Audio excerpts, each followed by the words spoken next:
Most criminals aren't caught by brilliant detectives. They're caught by one small mistake. Not a dramatic moment, not a sudden confession, just a detail. So small it almost goes unnoticed. But in the world of investigations, small things have a strange way of growing larger over time. For a while, everything works. The routine becomes familiar.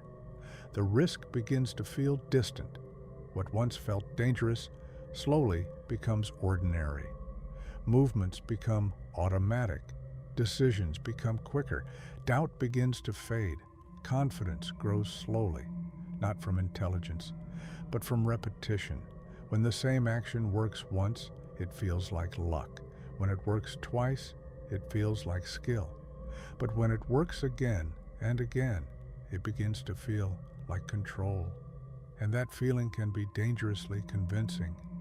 Over time, patterns form, familiar places, familiar routes, familiar habits.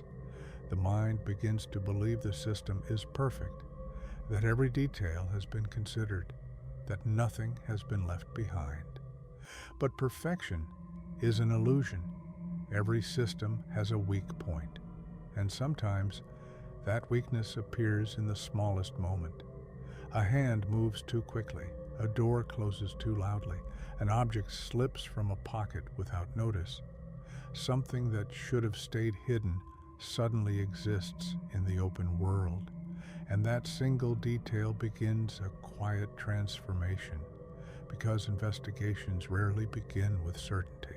They begin with questions, a fragment of evidence, a trace that shouldn't exist, something that doesn't quite fit the story.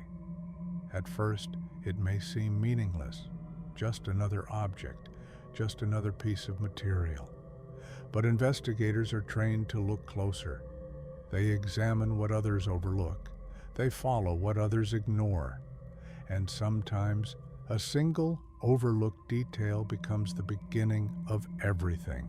A glove left on the ground, a fingerprint on a surface that shouldn't have been touched, a fiber caught in a place it never belonged.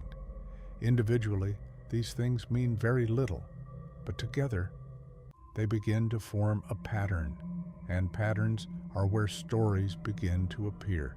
A location connects to a time connects to a person connects to a possibility. Slowly, the investigation grows. Files begin to fill with information. Photographs are examined again and again. Reports are written, reviewed, and rewritten. What once seemed random begins to look deliberate, and somewhere inside this growing network of information, a truth begins to take shape. But while investigators move closer to understanding, the person responsible may not realize anything has changed. The routine continues. The confidence remains. Because the mistake was so small, it didn't even feel like a mistake. But evidence has patience. It waits quietly. It waits to be discovered.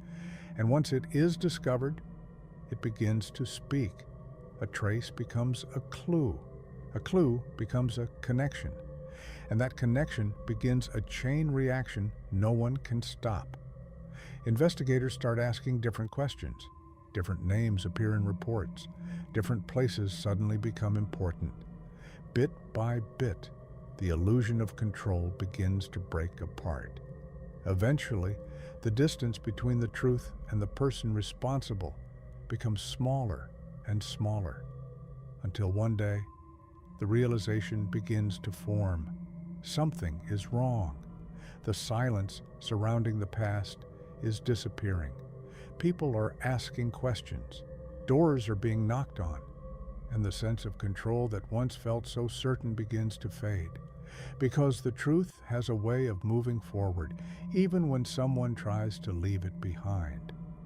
And when the final pieces finally come together, the moment becomes unavoidable.